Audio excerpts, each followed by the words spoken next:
How I became a nerd.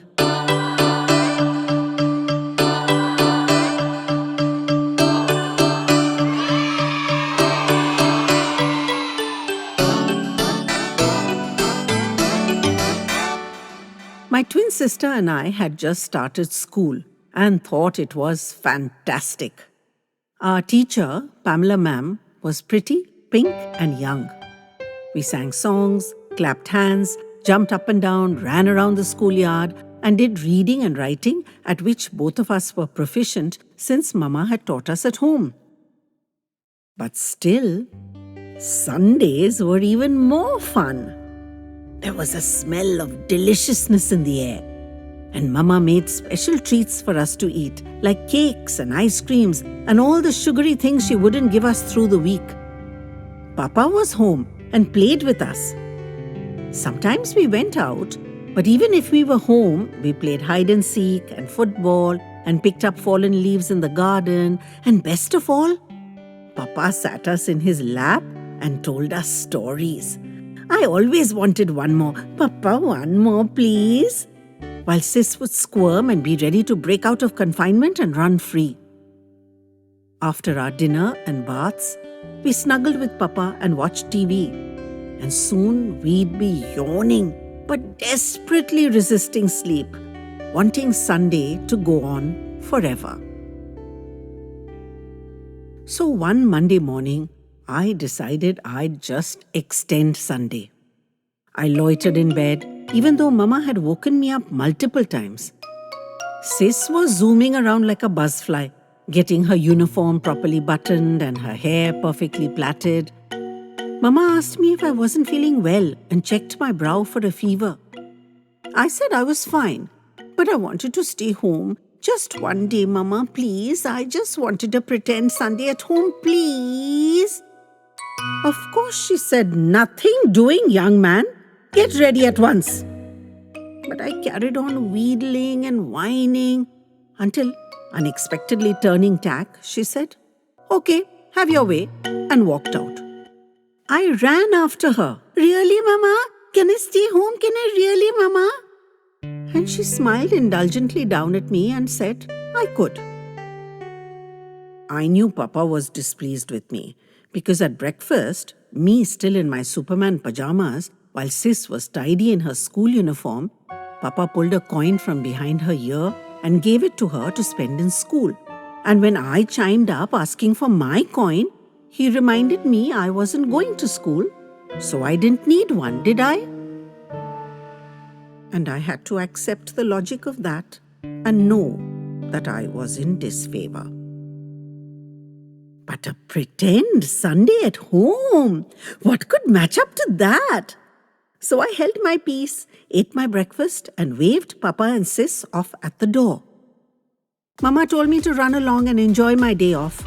And I just couldn't believe my luck. I lined up all the dolls and soldiers for battle. But without Sis interfering to run the battle her way, I quickly lost interest. It was difficult to play snakes and ladders too, as I had to keep changing sides till I didn't know which was the real me anymore and whether to be happy or sad. I went looking for Mama and found her busy writing something. She asked me if I was enjoying my pretend Sunday, and I told her I was bored. She laughed and asked me if I'd like to help her and emptied a big box of buttons and told me to sort them by color. When the reds and blues and whites were all tidily in separate bags, she said I'd done well and I could have my snack now. And I followed her eagerly to the kitchen, wondering what delight I'd get. But she only offered me my usual school snack box. Is there no cake? I pleaded. But she reminded me it was only a pretend Sunday and I had to make do. After I'd grumpily emptied my snack box and relished a small bonus glass of juice, she whooshed me away again. Go and play, I have work to do. And so I scampered off outside to play. But it was hot. And how much can you kick a football against a wall all by yourself? Or poke at the dry mud with a stick? It was boring. So I went inside to read a book. But the house was too still, and I knew all my books too well anyway. I tried to make out the time, but the little hand had not yet reached 12, and I knew it was too early for lunch. So I went to my parents' room and buried my face in Papa's pillow, smelling his lovely smell and missing him so much. When Mama came to find me, I had rubbed my face red, trying to brush away the tears. "Why are you crying, sweetheart?" she asked. And I confessed I missed Papa. "But he goes to work every day and you don't ever miss him. Why suddenly today?" "But on other days, I went to school and had things to do," I fussed. "Today I was just bored." "Come along, I'll give you an early lunch," she said, and I cheered up. It was only my semi-favorite food, but it was still a bright spark in a dull day. I moaned to Mama that Sis must be having so much fun in school. But she reminded me it was surely not as much fun as a pretend Sunday, and I dared not rebut that. When Sis returned from school, Mama and she sat down together for lunch. I joined them at the table because I wanted to hear all the school stories. "Pamela ma'am said you're getting spoilt," Sis announced, "and that if you keep missing school for no reason at all, she's going to be very upset with you." They had sung songs and done number writing, and Pamela ma'am said Sis wrote very well. "I write well too," I protested, but no one paid me any attention. And it was Rita's birthday, and she brought toffees for everyone. And they were fruity ones, and everyone could choose 3. "Where are mine?" I demanded. And Sis admitted she'd tried, but Pamela ma'am said it was only for those who came to school. I burst into tears, but Mama consoled me, asking what were 3 toffees against a whole pretend Sunday. And I wanted to tell her the toffees were better, but I didn't see it. And then, oh cruel world, Sis reported that Pamela ma'am told them a story about an ant and a grasshopper, and everyone enjoyed it. At this point, I jumped down from my chair and ran off to cry. I didn't know this story, and now I would never know it, and I really, really loved stories.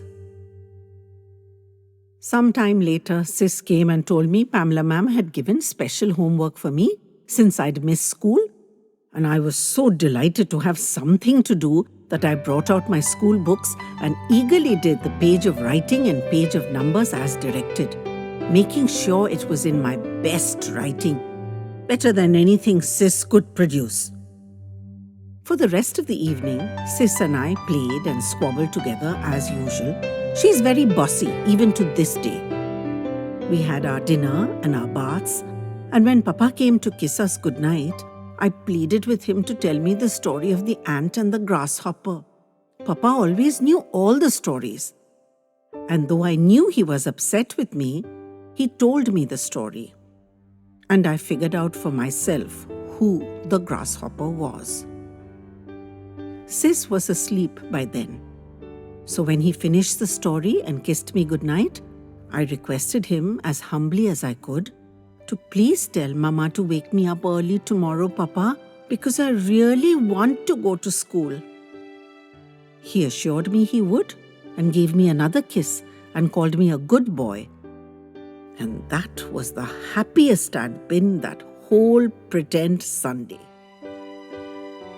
And that's what drew the curtains on my brief career as a grasshopper and hardwired the nerdiness into me at the tender age of 4.